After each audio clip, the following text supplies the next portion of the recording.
Greetings wherever you are.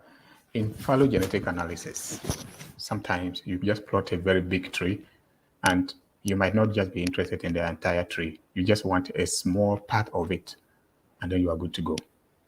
But there are instances, how do we extract this small part like a cluster? So let's look at how to extract or how to extract a clade. A clade is just like a clustering. And then maybe we'll look at other things in addition. I'm already sharing my, okay, I think this outlay is better. So let me pull up this is my RS Studio. So, so at the moment, we've already looked at this part, how to be able to write. If you have not, we've looked at how to build a tree, how to visualize a tree in my previous video. If you have not, then you can check that using the ape package, functions built in the ape package. You can check that in my previous videos. Now, how to find the nodes, labels, and whatsoever, I have done this part. So today, I want to use the ape together with the file tools to be able to do this. And so I'm going to library the file tools, which I have already done. And so there are some example data here, which I'm not going to use. I have some here. So we're just going to simulate this data. I actually got it on their website. And so we are going to build a tree called tree 6. And that particular tree, we're going to use the PBT or the PB tree function. I don't really know what that function is. Maybe I should ask what it is. PB tree.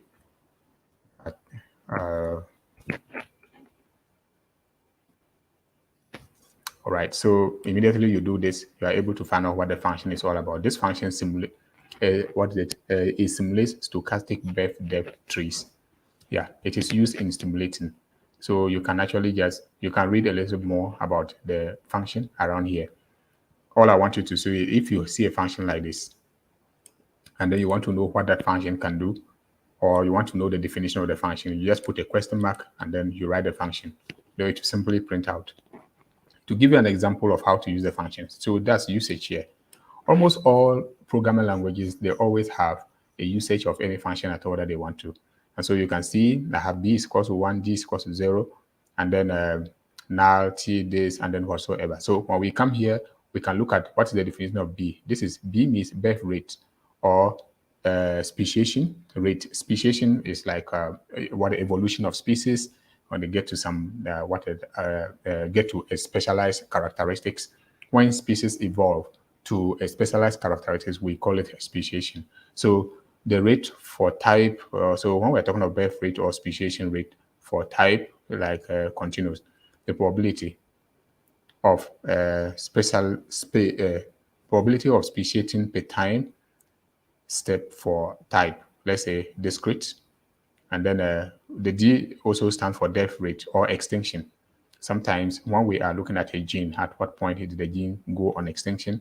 The rate for type, so we have continuous. The probability is also type of discrete, or say discrete figure. So we have a desired number of species, then that's for n. Total time for simulation, and then we can also give that. And then they'll have other arguments which are here or parameters which are here, which we can actually put in the function.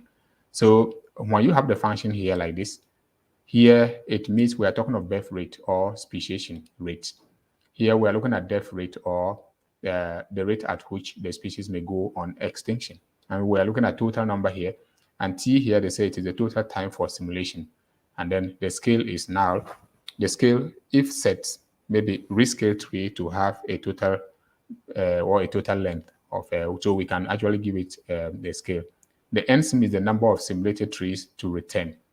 Okay, so we could have added all this, but we just chose only a few. So we put in P, the B, that's the birth rate at 1. 1 means 100%. And then we're looking at the death rate at 0.2, that's around 20%. And then we are looking at 40. And so we build that particular tree using this function. And then that is here. We could change this to 60, 100, any value at all that we want. So we run with that. I'm now going to run this line again. And so we go ahead and then say that, okay, we can plot the tree and have a feel of it. So we say plot tree, this which is a function. And then we set environment is equal to true. And so we are going to plot the tree and see how it looks like. So this is how the tree looks like. We are going somewhere. And so this is how the tree looks like. So as we can see, the what is the tree 2, tree 1, and then in that order, and for so ever. So now that is the tree that we have. Now we can add node labels. I'm not going to run the node level, but I'm going to tell you something a bit. Now we want to do extraction of clade. I mean, what do you mean by extracting a clade? What is even the meaning of clade? Clade. So I'm going to. This is the way to actually study something. So I'm just going to say clade and put a question mark to it and run, and then I just simply ask. So a clade is a group of organisms believed to comprise all the evolutionary or descendants of a common ancestor. So I simply saying that we are looking at a group of organisms coming from a common ancestor. Simple. So we'll go back to our. So when we want to extract a clade, that's why I initially defined that it can be like you want to extract a cluster, and a cluster is like a group of organisms or a group of items which have similar characteristics or similar features or attributes. So we put that in one particular group or one cluster. So that's what we have here. So now we want to extract a particular clade here. So we want to extract. So we can pick the clade from anywhere. I can pick from here. So it means if I pick from this, so the whole of this, from this particular clade here, the whole of this are coming from a common ancestor who is here. Even though we can, it also partitions to other immediate ancestors, original root ancestors, and then all kinds of linkages which are here. But let's assume that we want to extract from this particular clade, from this clade going this way. How do I do that? So here I need to write the code and indicate the node. So that is where the node labels come in. So when you plot it, you add node labels so that you know the node number here, and then you can use that to be able to extract it. So I'm just going to close this, and then I'll now come and run this line called node labels. So if I run the node labels, then it will add the nodes. And I'll know that if I zoom out like this, I'll know that this particular node here is 79. That's the number that is given to the node. So when I'm going to extract the clade, I will specify that I am extracting from node 79 onwards, and then it will simply extract that particular clade for me. So I will come here extracting the clade. So here I was extracting at 59. I don't know if I had already run it at 59. So let's check through and see where we have 59.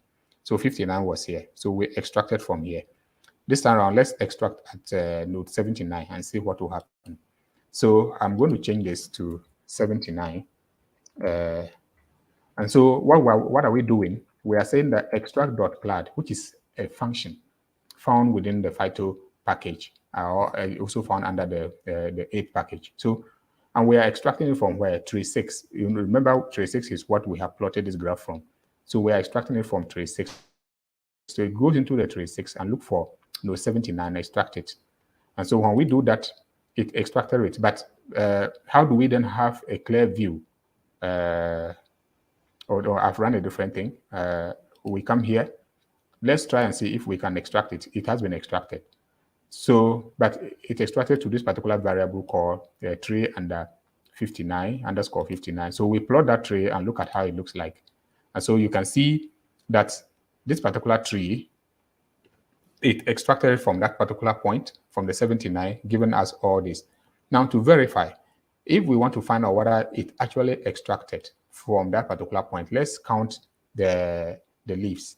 So I have 1, 2, 3, 4, 5, 6, 7, 8, 9, 10, 11, 12, 13, 14, 15, 16, 17, 18, 19. And you see that the last leaf here is T7, and then the first one is T11. It's T11, T7. So let me close this, come and go back to the previous, and then maybe if I don't widen it up, you'll be able to see clearly. So you notice that from that particular clade, this is where we actually extracted from. So you see that the last is T7, and then the other one is T11. So we've extracted the whole of this area. I don't have a marker, so I would have marked the whole of this area for you to see. So this is how we extract a clade from a tree.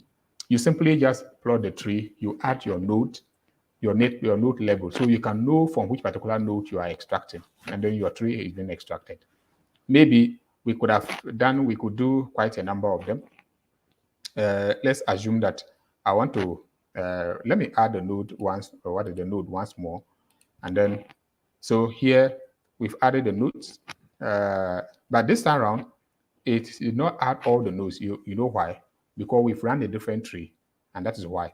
So if we want, I think I need to wipe out this particular plot at the moment, and then here I need to come and then plot this particular tree once more.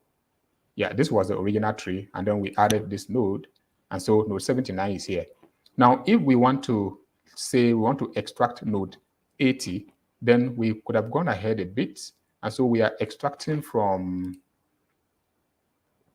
so let's say if we're extracting node 80 start from here all the way to T7, but in that case, if my visibility is good enough, then it will be from T16, from T16, no, from T15 to T7, T15 to T7. So I'm going to close this and then come and say that I want to extract that particular tree. And so I will call that tree 80. And so I'm just going to say tree underscore 80. And then I'm simply going to say, you're going to use the extract dot clade. So you can extract so many things. You can extract population, but I'll be doing that in a different video.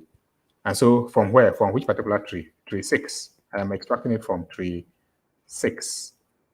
And then I'm extracting at which particular node? From node 80. So you can see node 80, which is here. And then we simply run that. So it will extract that particular clade. Then we go ahead and then we now plot tree, and then, oh, I think we plot tree. So we're going to use this particular function, plot tree, and then what are we plotting? Tree underscore 80. We are plotting this particular one. And then you see that it's actually picked from T15 to T7. So we've extracted only this clade. And so if you are doing phylogenetic analysis, this is the easiest way to be able to do that. So you extract all the clades separately, and then you are able to see it quite clear. And then you can make your distinction quite, or you can make your analysis very, very easy. This is the easiest way to be able to deal with, what is it? Different parts of your phylogenetic. You can have the whole plot, and then you can now go down and then extract different parts of the phylogenetic tree or the clustering of your species, of your genes, of your microbiota, and you can go ahead and then do the analysis. Here, if you check, you will notice that there is something here which we call the polytomy around here. So from this particular origin, we have quite a number of siblings coming from there. And so this is polytomy. Phylogenetic analysis, or polytomy means when you have more than 2 siblings coming from one ancestor or coming from the same origin, then that is a polytomy, or that's cladogram, or then in that matter. So here we have just to add some few bits. So we could have like dropping 10 tips from the tree. We could drop some of the tips from the tree. So in that case, we simply extract the tips in the first place. For instance, if you have already plotted a tree, the tree comes with different variables. So if I put something like tree 6, like this, if I put the $sign against it, if you put a $sign, you will see that it comes with edge. This gives you the matrix. It comes with the edge length, then you have the tip level. So if I do this and then I run only that, it gives you all the tips. You can extract only the tips. So if I want to drop all the tips, or if I want to drop a certain number of the trip, I'll simply select that particular portion and put 10. So I'm selecting 10. But in this case, I'm using sample, which means I am sampling at random. So I'm simply doing that. And so here I've sampled 10 of the tips, and I want to use the function called drop.tip. And that's also a function. And we are dropping it from this particular tree. And so when we come that, but first of all, let's look at the tips which have been dropped. And so T12, T23, T36, before we use sample. So it will sample at random. So we just did that. So now those are the tips. So what do? We are now saying that we should drop these particular tips. And so we will say drop.tip, and then in this particular, and we've selected the tips that we've already selected. So we drop them. So now when we go ahead and plot dt, let's find out if, let me pull this a little bit up, pull this, I don't know why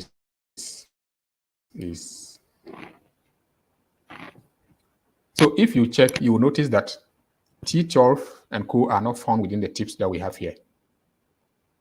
But to make it very easy, after we have dropped the tips, where are we? After we have dropped the tips from here, if you want to know the tips which have been dropped, or if you want to know whether the tips have really been dropped, come and use dt.tip level. And then when you run that, you see that previously when we ran the tips, how many were there? They were 41. No, this is 41, 42, 43, 44, 45, 46, 47, 48 or something. I think so. Now, when we come here, we see that we have 33, 34, 35, 36, 37, 38, 39. So you see that 10 tips have been dropped already. And that's what I was talking about. So you drop part of the tips if you're not interested in them. Now, you can also drop the entire tips by using this. So you have this particular function to drop the entire number of tips. Now, this is the polytomies I was talking about. Polytomies are very, very useful when we are dealing with phylogenetic analysis. In phylogenetic, it's also a model that we build in R. But remember, because it is a model, there are some assumptions. And the assumption is that two individuals are coming from one ancestor. So that's why you often see 2 to 1, 2 to 1, like I'm talking about here, T11 and T10 all coming from this particular node, and then in that order. But there are instances you could have more than 2 or 3 leaves coming from one root ancestor, or original ancestor, or immediate or common ancestor. Now, when you have that kind of a scenario, we call it polytomous tree. That's a polytomous tree. Now, example, let's assume that we want to build a tree. So we use this function called read.tree, and then we are going to build a text. So we do this, and then we say we plot. With the plot type, we call it cladogram. Here, what we are simply saying that, we are saying that this A, B, C are much closer. They are coming from one place. So and D is not coming from the same place. In any case, this is where we have something called outliers or outgroups. So if I build that particular tree and I plot it, so you notice that A, B, C are all coming from one common ancestor here. D stands alone. So somehow D is going extinction. I will tell you how to be able to remove extension in the course of the video. Now, we can go ahead and then check something again here. Here, we are building a different tree, and we are saying that these siblings, as we see here, A, S, and then B, they are coming from a common ancestor. A is standalone. Let's say H, J, and K are also coming from a common ancestor, and T is also standing alone. This is how we are able to indicate this, and then we write it. And so when I do that, and then I decide to plot it, then you can see that this is how they all work.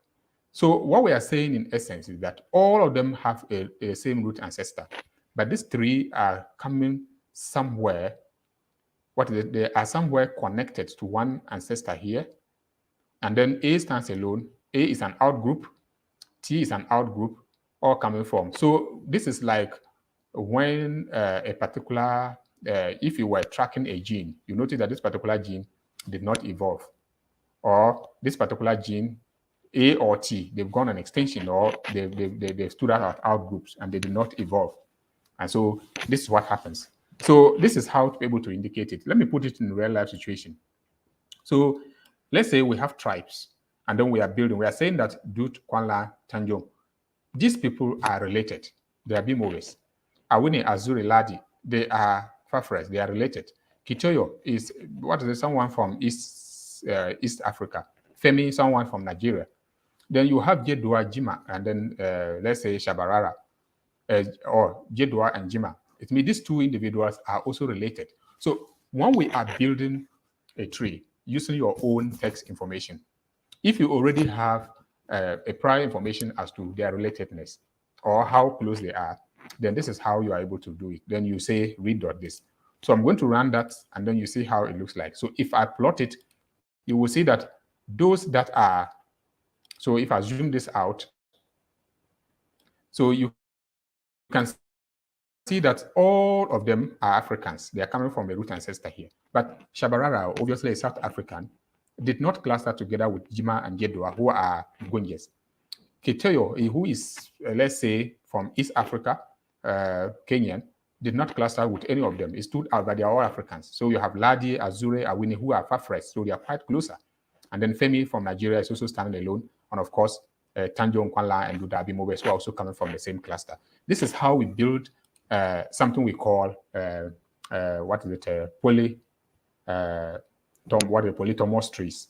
Like you have more than one individuals coming from the same place and then in that order. I've just showed you the algorithm behind why sometimes when we plot the tree, we see 3 people coming from the same root ancestor and then in that order. Now, I mean, we can equally resolve some of these issues. Here, I personally decided to put it this way, to let them have this kind of relationship. But maybe somehow, you can see Tanjon here may be closer to Femi than Tanjon is closer to Duty. Even though the 3 of them are coming from the same tribe. But here, look at the proximity. So now let's come here and look at something. So to be able to resolve that polytomous issues, then we use another function in R called the multi-2 die or the multi-2D. So we run that with the first one, which is the T_1. T_1 was here. That was the first tree that we built.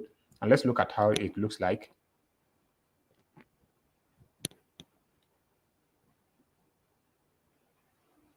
And then after we have built that, we build it into a tree called tree 3.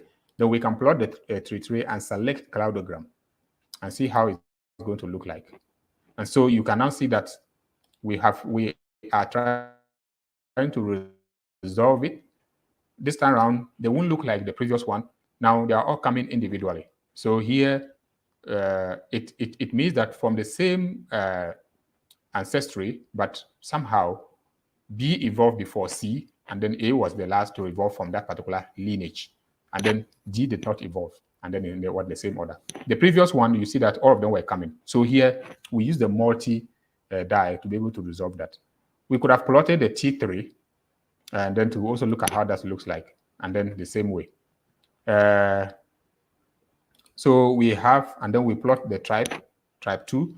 So this time around, the tribe we had first, but look at when we use the multi-2 die.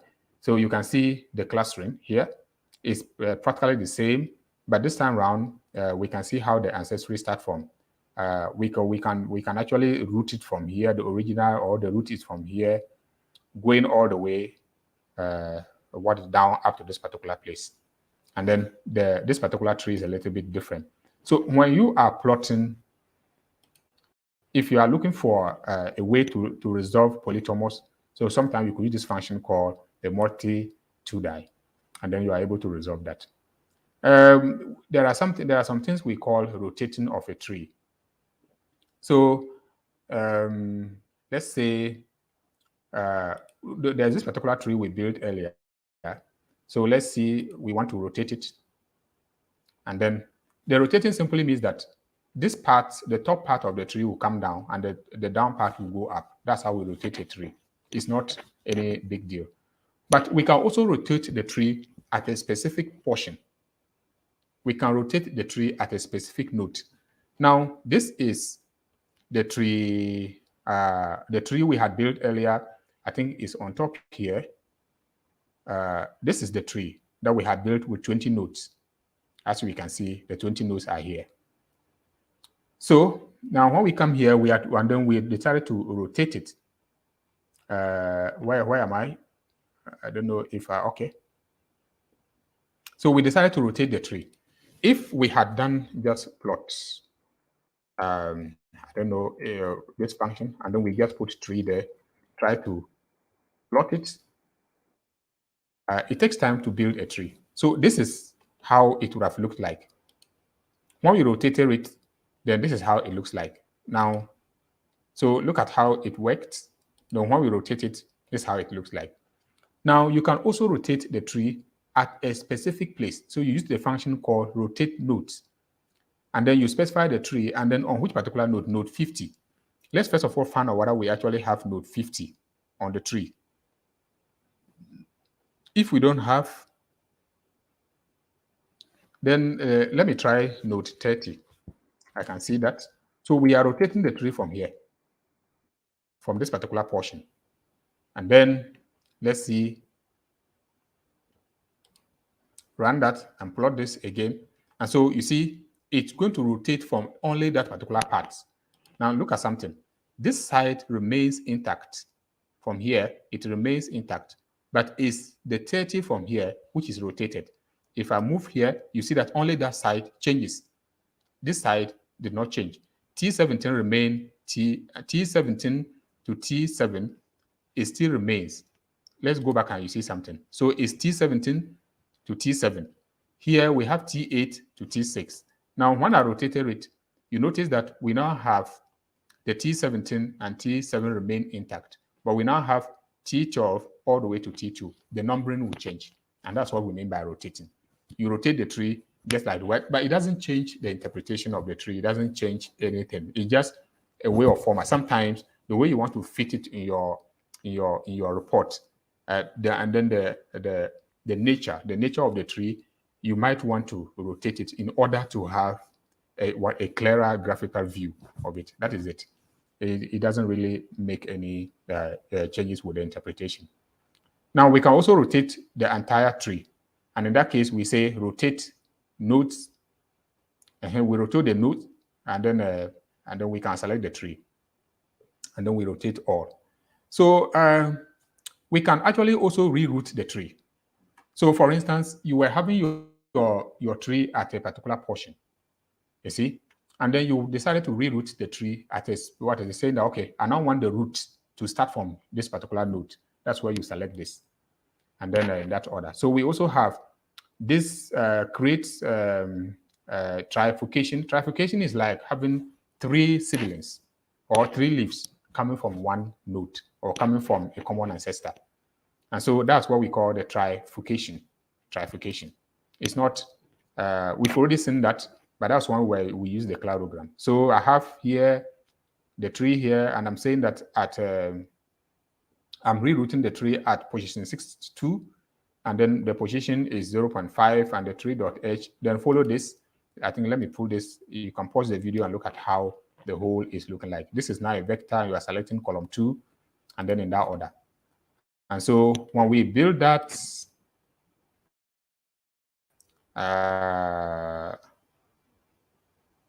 the subscript is out of bounds. Yes, I think so. The subscript is out of bounds. I think the 62 might be out of bounds. It's not within the target.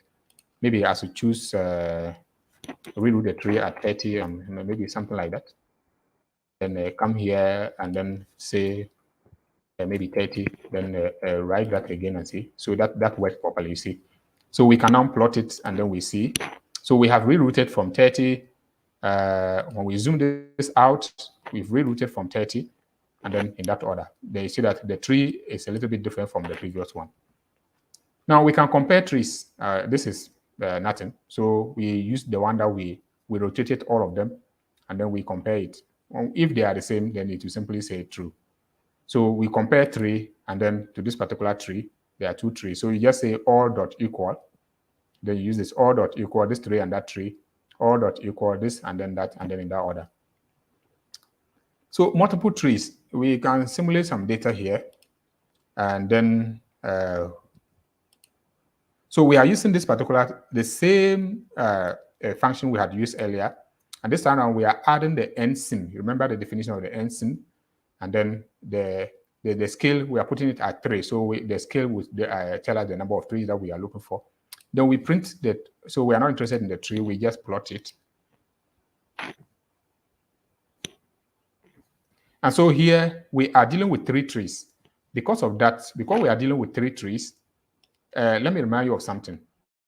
When you plot, anytime you are plotting, you are in RStudio and you are plotting more than one plot. Unless you come back, unless you get to your console, come and click here, then you use your enter. It will print the first tree for you. You see, this is the first tree because we are plotting 3 trees. And then when you do enter again, the second tree will come. And then when you do again, then the other tree will come. So we can do that. I think there are about 10 trees, I think so. So until we get to the 10th one, and then when we do that, that's all. So we've plotted all the trees. So we've built a tree, and then we've given what is the number to be 6. The ensign is 10, and then the scale is 3.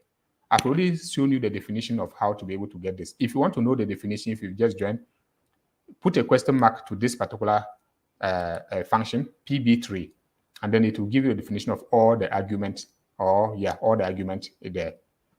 And so, what is it? How do we round the edge length of the tree to like 3 decimal places? It's simple. Round branches, trees, and then you put it at 1, and then it will round it up. That is if you want to print the tree, for instance. If you wanted to print the tree, you could have printed it, then you see what is there. But you can, no, we haven't. We needed to round it up. And then come and have a visual look at it. You're not going to get anything unless you use a $sign to pick a specific variable, and then you look at that. Then write to file. Then how do you write a tree to a file? I think I've done this in my previous video. You can check that. But if you don't know, this is how to be able to write it. So read.tree file. Oh no, that is when I'm reading the tree into my R environment. But if you want to write the tree to a file, this is how we normally do it.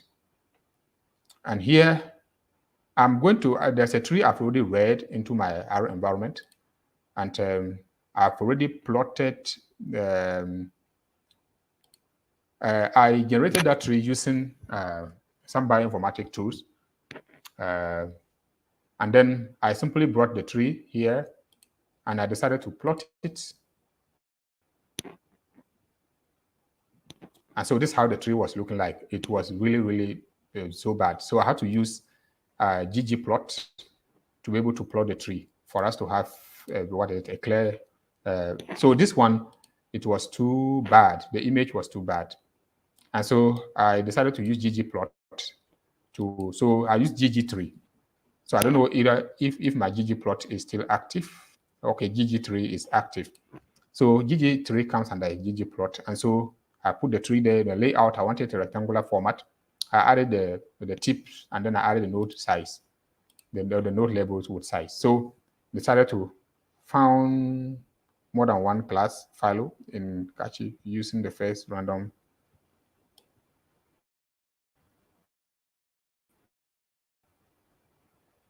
Let me try and see if I can run that. I think some plots or some packages are not activated. It's freezing a little bit. Tidyverse. I think I've spelled it wrongly. Okay, tidyverse. Let me have tidyverse here. And let me see if my ggplot is active. It's a little bit freezing. My ggplot2. Yeah, it's active. And then so I have my gg3. I think that one too is also activated. So now let me try and see if I can run it again.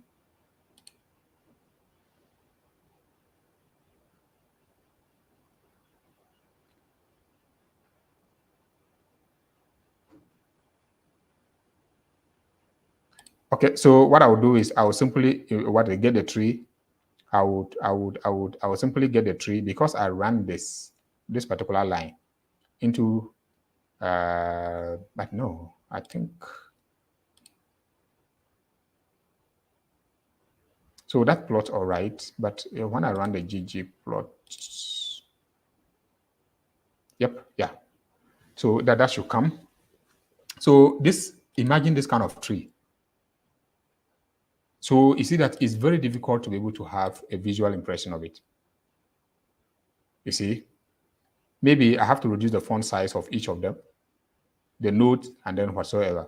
But the point I am saying, so if you have a tree like this, you should be able to extract the notes like I indicated earlier. So if you want to extract from this particular note, that's about 0.622.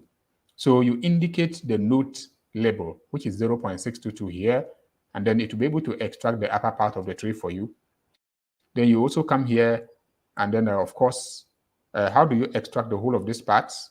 Then you check, and then you realize that they have their root from check and get where what the root is, and then you are able to do that. This is my own data that what I'm working on. If you wanted it to be a circular format, maybe I could have just done here circular, and then run that all over again and see if it be able to build the tree. So this is the circular format, which is is too clumsy, I think there are some specifications I need to make in order to make it look a bit better. But this is what I was talking about. So you can extract one part of it, another part of it, another part of it, and then you are good to go. What I need to do is to make sure that because I'm using a GG tree, which is under ggplot, I could add a few of the layers to be able to have the tree in what it will fit properly.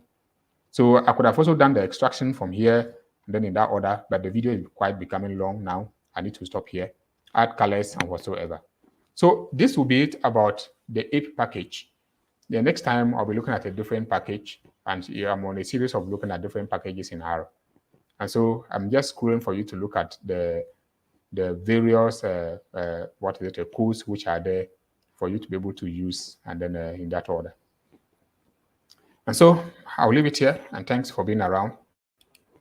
I'll see you in another video. And please do me a favor and subscribe to my YouTube channel. By doing that, you are supporting me. Thank you. My name is Bigba Bright, Bioinformatics and then Data Science. Thank you.